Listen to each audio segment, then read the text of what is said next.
A warning to our listeners today. This episode contains depictions of suicide and domestic violence.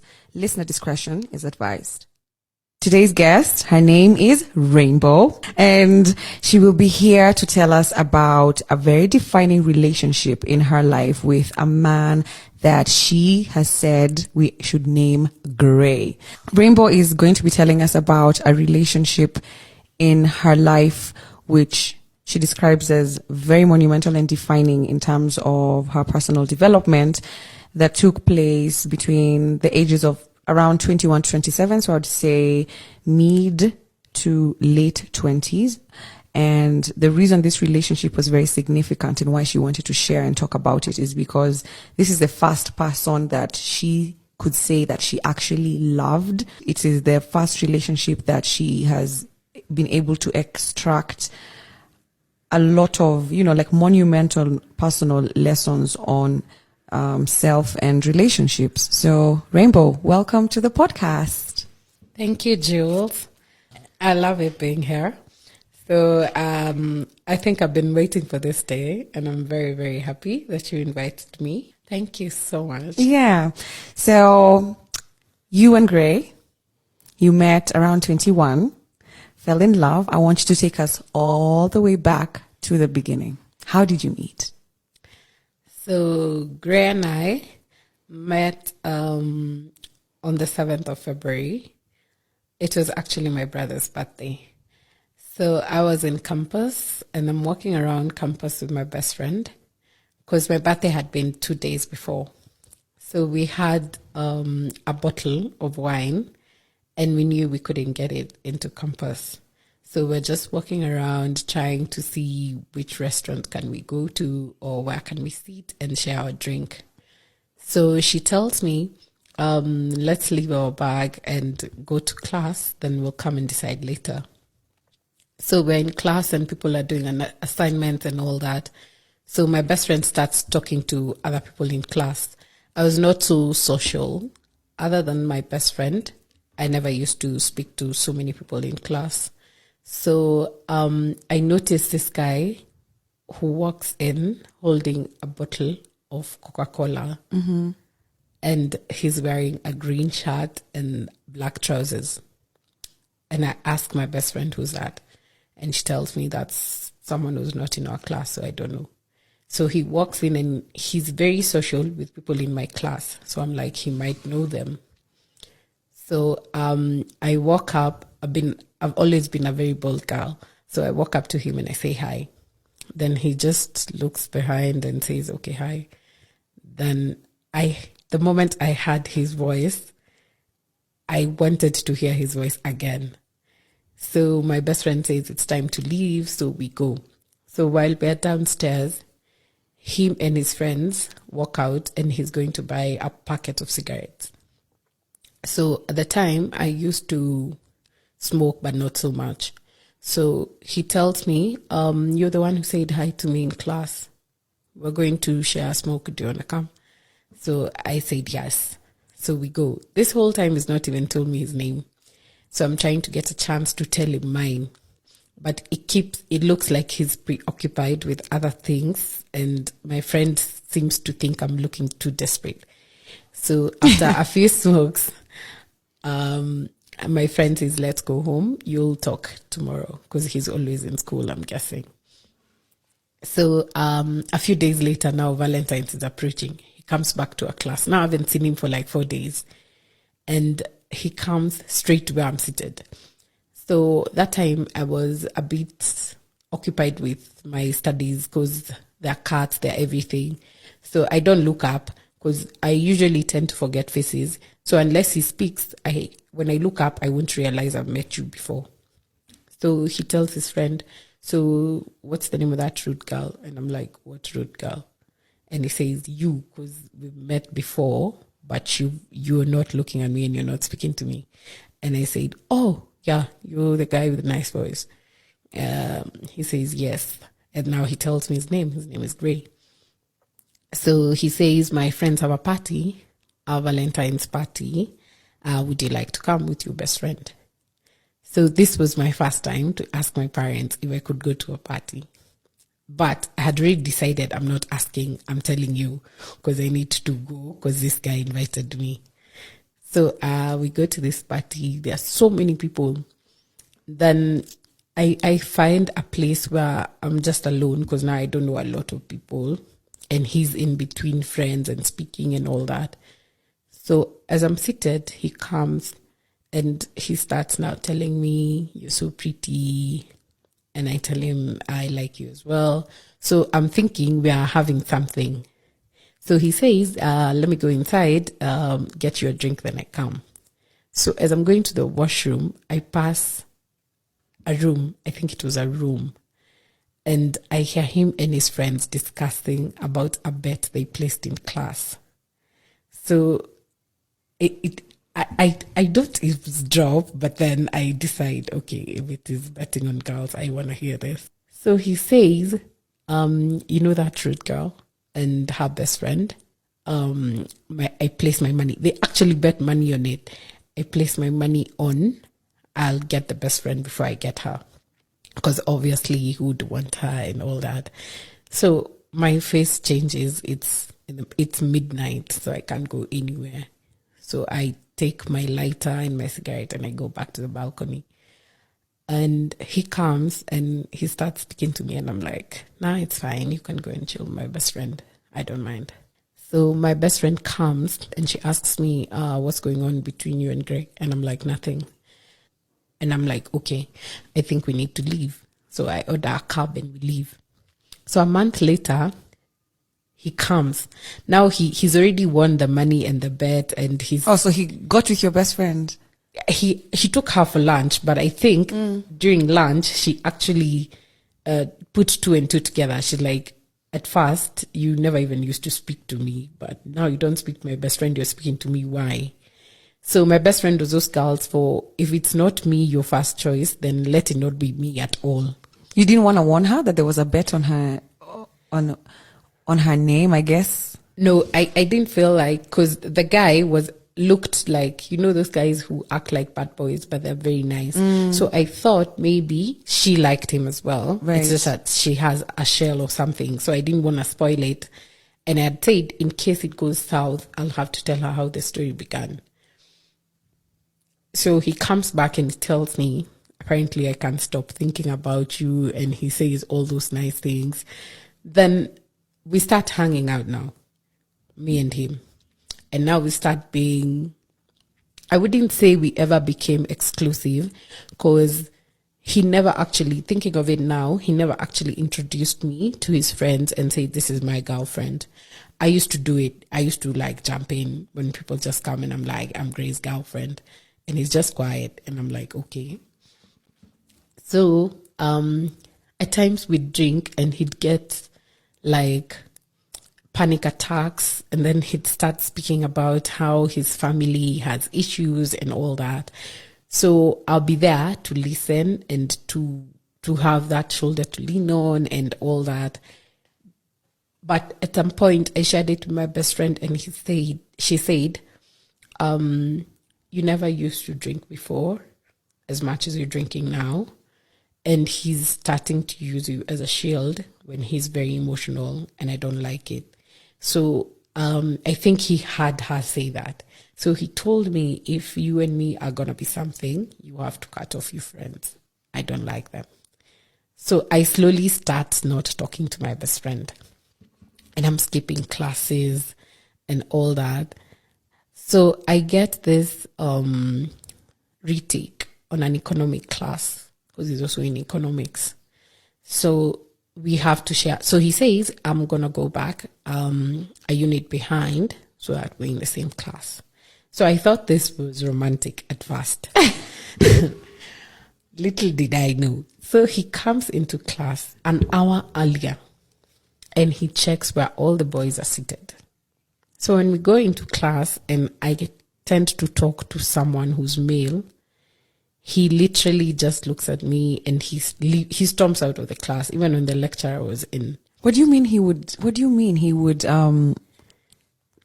try and check where the guys are sitting so that you don't sit next to them, or so that he sits next to you? Or what do you mean? Were the Yes. desks assigned? No, you see how you sit and there are spaces in between, and you're late for class. So it's common sense for you to either sit on the open seat that you find, so that you don't disrupt the class. So if an open seat that I find is next to a boy, he's gonna mark it. So the whole class, he'll just be texting me and asking me, you came 10 minutes late, so that you sit with him. And I know if you didn't sit there, you'd have sat next to that one, because there's also an open seat there. Or if you didn't sit there, you'd have sat next to this other one. So he just mentioned boys. He'd be like, I know you'd not want to sit with girls and all that. So I never took it to heart. I just used to say, I'm sorry, next time I'll sit with you. So we do our exams, and now we're hanging out more. His friends are coming for games or going for rugby. So there's this day he tells me, I want to take you somewhere I've never taken anyone. So they have this farmhouse in Ngong. We go and spend there 3 days, just two of us. And that's when I realized I loved him, because it was very special, very. So he said all the nice things during that 3-day stay. So later on, I meet a friend of his, now when we're leaving the farmhouse, and the friend mentions a girl, and he says it's her memorial this week. And Gray's face changes, and his mood becomes very, very irritating the whole week. So I asked him, could it be because of that girl? We're on a staircase, on a ramp, close to a mall, next to a mall building. He pushes me, and I ask him, okay, did I say something wrong? And he says, no, but don't talk about that girl. So the next time we meet that friend, I ask him, is there a relationship between Gray and that girl? He says, yes, that was his ex. And she died when they were going out because of speeding, because they were speeding. So I remember we had a fight, because when we were in campus, we'd hire a car and his friends would drive. And every time he'd tell me not to drive with them, because I'd complain about how they're driving. So I think when I asked, he got angry, because I would have brought up that topic of, you see, reckless driving does not. So when she passed away, were they together? Yes. Even that night, he was driving. Oh, so you were going for the 1-year memorial. Yes, they were going for the 1-year memorial. But you see, when we started dating, he didn't mention he had an ex. He told me he's never dated anyone. Oh, wow. So apparently even his family know this girl. So now I'm thinking, if we are hiding things from each other, then this is serious. So I decide that whole week, you go for your memorial, have your time. I won't ask, because I don't want to ask what I've not been told about. So we start, basically, in the whole falling in love time, it was falling in love in private more, because in public, he'd sit next to other girls, he'd flirt with other girls, he'd kiss other girls.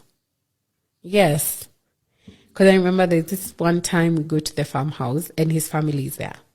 So he has a sister-in-law, someone married to his brother. She comes with her sister. So at night, I'm expecting, if me and you are dating and the night is over and people are going to sleep, we're supposed to go sleep. So this other girl is awake, and the whole day she's been on my case, telling me, oh, you're so big. Oh, how did you guys meet?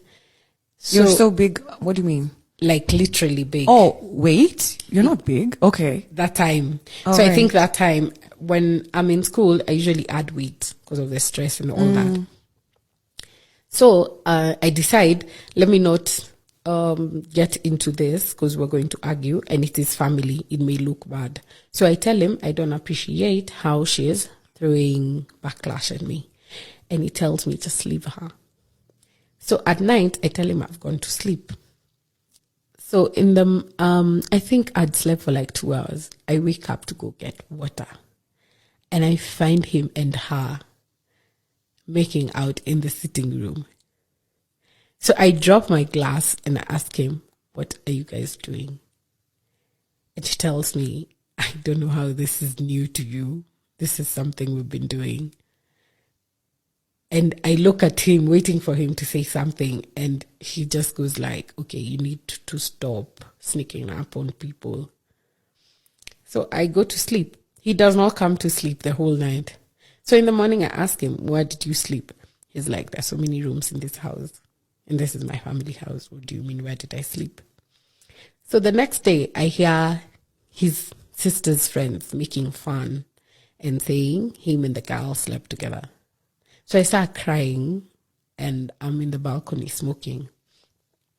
And he comes and asks me, what exactly is hurtful about that? I don't get it. And I'm like, you're sleeping with your sister's sister, your sister's in-law sister. You're just sleeping with your family. And he's like, okay, but are we married? And I think I just called my best friend and I left. I didn't even answer. Were you and him intimate at the time? Yes. So I think what hurt me most is that he used to justify these situations to make it look like I'm complaining, like I'm hallucinating. Gaslighting. Yes. Like he'd tell his friends and I'd look like the bad one. And I'm always like, but you guys were not there. I'm the one telling you. And they're like, no, but he said that did not happen. So it didn't. So I think 3 years into dating, he's doing all the good things. He's remembering birthdays, anniversaries. So he's trying to be. Hang on.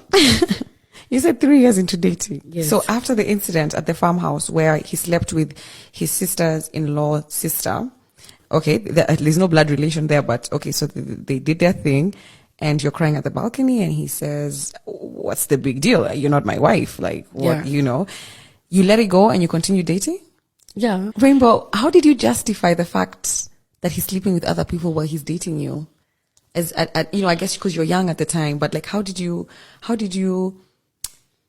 get past that in your mind? Like, what story did you tell yourself? I think it boils back to the first time we got intimate. I don't know if it was because of anxiety or I was scared so it didn't go as he thought.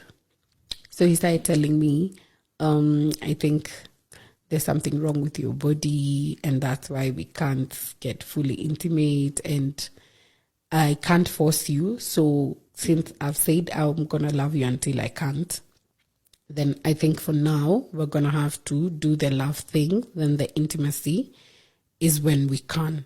So it looks like I'm the one to beg for us to do it. So unless now he has so much time on his hands and he doesn't want me to spend time with anyone else, that's the time now we'll just go and stay somewhere where everything we're thinking about is just being intimate. So that's the only thing we were doing. Like we'd stay in bed the whole day. I didn't notice that was a red flag at first, but after I started thinking, I think that's where our issue started because I started letting in so much negativity and letting it slide and he made it look like it's a positive thing. So after 3 years, this is now when I've started, I missed my periods. So I've started now thinking I'm pregnant. So I tell him and he tells me, I need you to tell me things that you're sure of. I don't like scares. So he tells me to leave his class. Actually, I walk into class and a girl is seated on him. And I tell him, I need us to talk. And he says, it's fine, talk here. And I tell him, it's something private. And he tells me, it's fine, we're only 4. So I say, should I say it here? And he's like, I am not working out. So it's either you say it here or you don't say it at all. So I say it. Now I've lost my best friend. I don't have anyone else to tell. Now it's just him. So we go to later after his class now. He comes and tells me, did you do that thing you're supposed to do? And I tell him no. He says, let's go do it. So we go to a chemist. We buy a kit and it comes out positive. He stood and walked to the next bar. He stands at the door and he asks me, "Are you coming to drink?" And I ask him, "We just did a test." And he said, "Yeah, I was there. Are you coming to drink or not?" I tell him I'm not. He tells me, "Okay, bye. I'll see you tomorrow."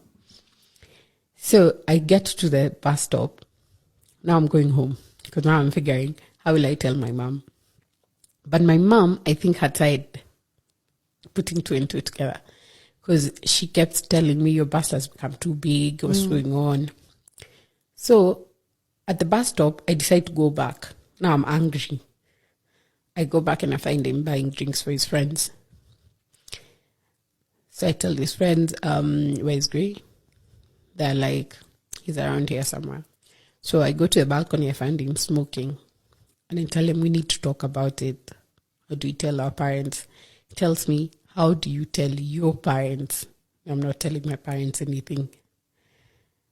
So I tell him, "Does your mom even know you're dating me?" And he says, "Yeah." And she calls you a slum girl. So I don't think we need to add salt to that injury. Oh my God. So I tell him, "What do you mean?" He says, "Yes, exactly what I said." So I tell him, "Okay." Now I'm angry. So I tell him, "Then go tell her the slum girl is pregnant."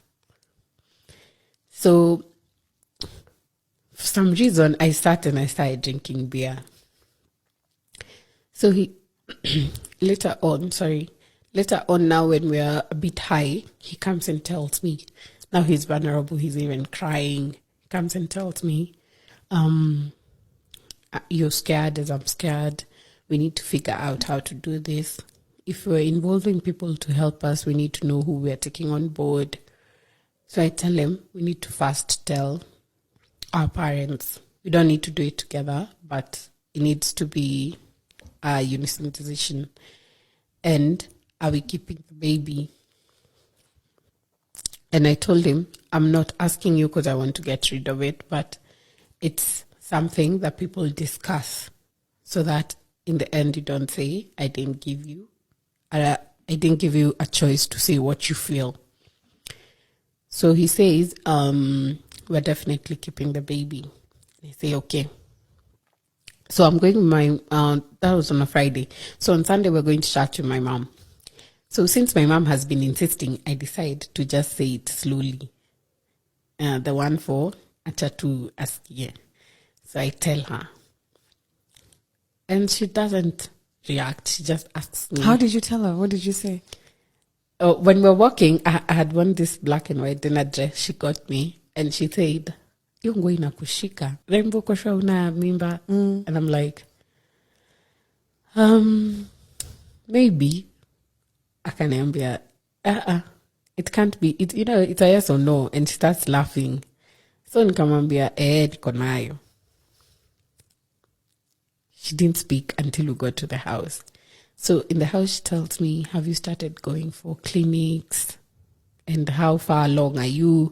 So you see, as we just did the test, we didn't think this whole process through to ask how many months and all that. And I tell her, I haven't checked. She tells me, I'll send you money tomorrow. Go to the clinic of your choice and ask how far along are you and what, if there are medicines or anything you need to take, go ask. So I tell her, fine. So the next day, my classes were a bit late on a Monday. So I went and checked and I found out I was like 4 months. What? Yes. Oh my goodness. Was your period irregular? At that time, and I don't know why. I think it's because I was traveling a lot during my breaks. Because you'd imagine at 4 months you'd know that you've missed your period 4 times. But usually for people with irregular periods, it can pass you because you're used to not having a period every 28 days or 21 days. Yeah, even the doctor told me if you're traveling a lot, at times you miss it and you don't realize because your body is changing because of the weather every time you're traveling. So he told me, don't be scared. People do miss these things. It's just that it's very abnormal. And in such situations, parents wouldn't believe, you wouldn't know. So even for the first trimester, because I mean, 4 months is you're in your second trimester, you didn't have any like weird cravings or nausea, morning sickness? Just soda. Just soda. You were craving soda. Yeah, and I remember I used to pester Gray a lot when he's in class, and I text him, I'm like, I want soda. So he'd go and he'd buy them in 2 liters, all flavors. And he's like, I have class till 6. I hope this gets you till 6. Yeah. And he never asked, he never even thought about it, because he used to say, you like sugary things. So I didn't think into it. So now we meet in school and I tell him, did you tell your mom? And he tells me no. And tell him, but we talked about it. And he said, yeah, I know, but let me take some time. Yesterday I found her a bit wasted, so I didn't tell her. So I tell him, okay, now we're in the 5th month, the 6th month. He's not told his parents and he's not telling me. So we go, his friends, apparently in the 5th and the 6th month, him and his best friend, and his best friend's, that wasn't even a girlfriend. I'll call her a sugar mommy or something. They've been speaking to a doctor who can help perform an abortion. And I didn't know. So they invite me to this party in Kilimani. And for some reason, because I'd already told them, they've been told I'm pregnant, and now it's showing. So I'm not drinking. So everything I'm drinking should be aside from alcohol. To this party in Kilimani. And mommy or something. They've been speaking to a doctor who can help perform an abortion. And I didn't know. So they invite me to this party in Kilimani. And for some reason, because I'd already told them, they've been told I'm pregnant, and now it's showing. So I'm not drinking. So everything I'm drinking should be aside from alcohol and all the other drugs they were doing. So for some reason, this lady brings me a drink from the fridge. And it's a passion drink. And she keeps telling me, if you need to drink any juice, just drink this. The rest might be spiked. So I believe her. So around 4, my tummy is hurting incredibly. Like, it is so painful. I tell Gray, it is, I think there's something wrong. I need to go to a hospital. So they don't refuse. They take me to a hospital. So I don't go in, but they all go in and they tell, and whatever they told him, which I don't know what it was, and they come back with pills, very huge pills. So I asked them what their doctor say, and they say, just take these pills and rest. So we were staying there for like 5 days. So this is the 3rd day now that I've gotten sick. So what are you telling your mom? Where are you? No, during school breaks, I'd tell my mom I've gone to my friends or something. Okay. Because most times I'd go to Mombasa to family. So when I don't, I tell her, give me a week, I go spend with a friend. And she's like, fine. But now she knew him. So I was truthful. I told him I'm going to spend with Gray. She's like, okay, just take care of yourself. So we come back to the house, and for some reason, I'm just feeling I don't want to take these pills. So every time they give me, I just tell them, let me go take them in the washroom with running water, because they're too big, I can't swallow with. So I find a reason, so I go and flush them. So they left to go buy alcohol, and Gray left his phone. So I pick his phone and I start, I don't know why I did it, but I start going through his messages. So they have a group. So I open it because he has no password or anything. And I see them now discussing it. And the lady there writes, the last message was, the doctor said it will take a day and it won't. So Gray is worried about, will she die? Naomi, will it hurt her? And now I go up to see what type of conversation is this. So he's the one who had asked them, can you guys get someone who can do an abortion? And I don't want to go to an institute because I already told her I want to keep the baby. So I read all through those messages. And I stay. I don't leave. I don't go home. He comes. I don't even ask him. So I don't know what he did in the middle of the night. And I tell him, please do not touch me. And do not speak to me because I'm going to get you and your friends arrested. And he asks me, because of what? And I tell him, are you serious right now? He's like, yes. And I'm like, you guys have been planning on how to abort this baby. And I asked you, do you want to keep it? And you said yes. And he tells me, where did you get that? And I'm like, from your phone. He picks my phone and he smashes it on the wall. And he tells me, these are the little issues that make me not want you exclusively because of these things you're doing. So I start crying because now it's 3 people in the house against me. So I start telling him I'm sorry. And I ask him, why would you even ask her? And he tells me, because I knew if I asked you, you wouldn't do it willingly. And if I told you we missed this baby just because of something you did, you'd believe it like it's you who doesn't know. And they're listening.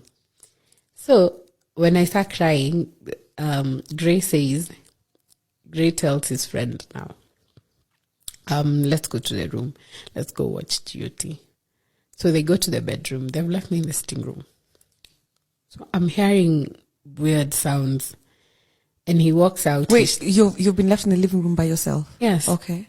But now you see the pain. Now they've known I'm not taking the meds. Yeah. So I went to a chemist after I read the messages. And I got now the right meds because I told them I'm pregnant and all that. And the lady gave me something liquid and told me, just drink it. It could be an infection, just that. And avoid drinking water that's not boiled. Maybe that's the issue.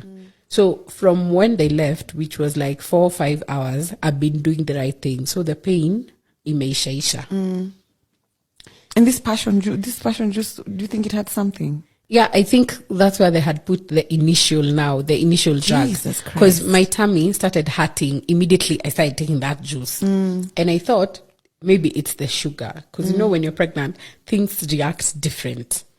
And because I was so used to soda, so I'm assuming, maybe it's because lime changed nani juice. And I wouldn't want to ask anyone around Niskai, because he used to keep telling me, you're the pregnant one. We're not all pregnant. You need to stop pestering people about your pregnancy. Oh my goodness. And I'm like, okay, now I can't ask questions. He's like, yes, if we'd go for dates, he'd tell me, please download the menu before. Know if it's pregnant, possible or whatever it is. Don't ask waiters. Don't keep them on this table because I'm going to leave. And I'm like, bro. And this whole time, if people would ask me, I'd still tell you I loved him.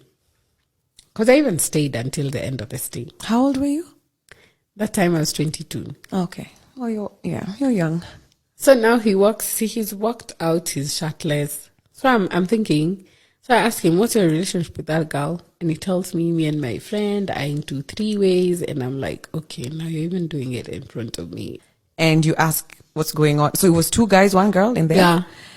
And so they were having whatever, consensual 3-way sex or something. And the house we're in this girl is married.